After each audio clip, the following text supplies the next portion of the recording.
कल शाम स्क्रॉल करते करते एक न्यूज की वीडियो खुली और उसको पढ़ते ही विजुअल्स आ रहे थे। हालांकि उसको पढ़ते ही मतलब जमीन जो है ना वो खिसक गई। लाल किले के पास में बम विस्फोट और 8 लोग मरे। मतलब ऐसे टाइम में जब सरकार या विपक्ष करप्शन को मिटाने की बात करता हो, आतंकवाद को मिटाने की बात करता हो, मतलब इतनी बड़ी बड़ी टेक्नोलॉजी आने के बाद में, इतनी व्यवस्था होने के बाद एक गाड़ी में आरडीएक्स रखा जाता है, मतलब कुछ भी एक्सप्लोजिव्स रखे जाते हैं और वो ऐसी जगह पर उसका विस्फोट कर दिया जाए, उसको फोड़ दिया जाता है जहां पर आम आदमी होता है। लाल किला 8-10 आदमी देर रात तक आते आते, शायद मैंने 10 आदमियों की भी खबर सुनी है, कुछ न्यूज चैनल्स तो 14 तक शायद बता रहे। विस्फोट इतना भयानक था कि लोग बता रहे हैं कि काफी दूर तक, 1 किलोमीटर तक उसकी आवाज गई और उसके बाद में कई गाड़ियों में सिलेंडर्स भी फटे, जो सीएनजी की गाड़ियां होंगी। मतलब क्वेश्चन ये है कि ये सब कुछ कब रुकेगा या रुकेगा, कब रुकेगा या कभी नहीं रुकेगा। अब तो सवाल सिर्फ ये उठता है। आम आदमी हर साल कई बार हम ऐसे इंसिडेंट्स देखते हैं जहां पर मर जाते हैं। देखो, एक मृत्यु होती है जिसमें आपका शरीर पूरा का पूरा, मतलब पूरा होता है, अब क्या ही बोलूं। और एक मृत्यु ऐसी होती है जिसमें आपके शरीर के परखच्चे उड़ जाते हैं। मैंने कुछ फुटेज देखे हैं और मुझे वीडियो को वहां से मतलब बंद करना पड़ गया। तो आगे फिर एक वीडियो खुलता है, जो प्रत्यक्षदर्शी है वो बताता है भाई कि सबसे पहले जो विस्फोट हुआ तो वहां पर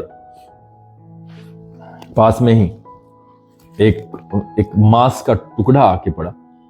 वो तो लंग्स बता रहा है शायद, बट वो मांस का टुकड़ा था। उसने कहीं पर इंफॉर्मेशन दी कि इस तरीके से पड़ा हुआ है। तब तो लोगों को उस लेवल पर शायद सोचने का मौका ना मिला, लेकिन जब वो आगे गए तो उन्हें एक हाथ भी पड़ा हुआ दिखाई दिया। मतलब कितना विध्वंसक वो नजारा है इस टाइम वहां पर। फिर एक वीडियो में मतलब एक आदमी बोनेट पर पड़ा हुआ है उल्टा, मतलब उसका शव पड़ा हुआ है। क्या देखो, आम आदमी को सिर्फ सुरक्षा चाहिए। हम टीवी डिबेट्स में बिना वजह के मुद्दे तो देखते रहते हैं। जो नेता हैं वो बहुत बुरे तरीके से देखो लड़ते रहते हैं। मैं पक्ष या विपक्ष की बात यहां पर कर ही नहीं रहा हूं, लेकिन क्या हमने कभी ऐसी डिबेट्स देखी हैं जो कंटिन्यू हो गई हो आतंकवाद के खिलाफ, आम आदमियों के मुद्दे के खिलाफ? हमारे पास में समय है कि हम समोसे के बारे में बात कर लेंगे, उसके साइज के बारे में बात कर लेंगे, उसके रेट के ऊपर बात कर लेंगे, लेकिन क्या हमारे पास में समय है कि हम आतंकवाद के ऊपर बात कर सकें और उसको बिना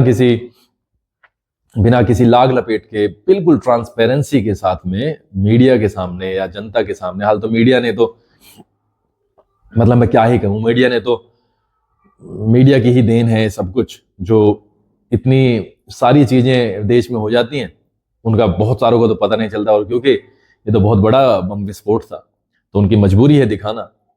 मीडिया की तो खैर बहुत बड़ी बड़ी गलतियां हैं, उनको तो शायद यहां पे माफी मिल जाए, लेकिन शायद कभी ईश्वर कभी माफ ना करे।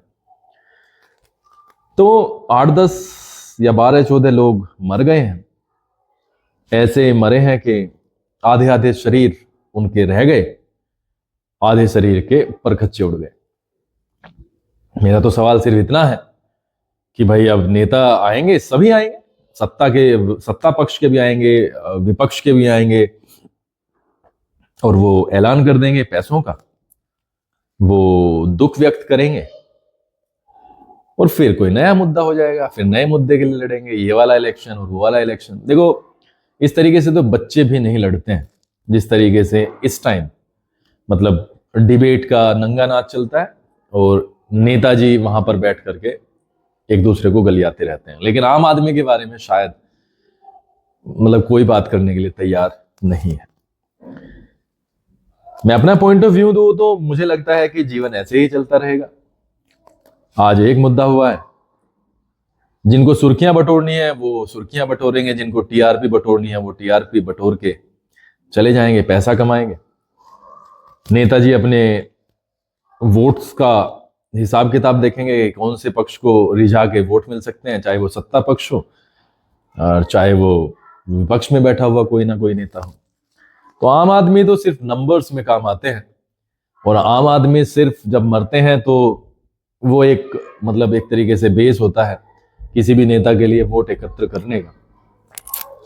मेरे विचार से लोकल लेवल पर भी, आगे के लेवल पर भी इन मुद्दों को सामने लाना चाहिए और जो बात ठीक है उसको ठीक कहना चाहिए, जो बात गलत है उसको गलत कहना चाहिए। लेकिन मैं आप पर्सनल लेवल पर मोदी जी, योगी जी, अमित शाह जी, राजनाथ सिंह जी, इन सभी से मतलब हाथ जोड़ करके गुहार लगाऊंगा कि ये जो एक्सप्लोजिव्स आते हैं किसी ना किसी रास्ते से तो आते होंगे। देखो, और इसमें फिर आप एक दो को पकड़ के उसको चलो सजा दे भी देते तो हालांकि वो आगे तक जाता नहीं है। लेकिन मेरा विचार ये कहता है कि चेन जो भी होती है भाई, उसको पकड़ो जहां से स्टार्टिंग हुई है। देखो, अगर पहली एंट्री पे ही वो अंदर गया है तो पहली एंट्री वाला भी दोषी है।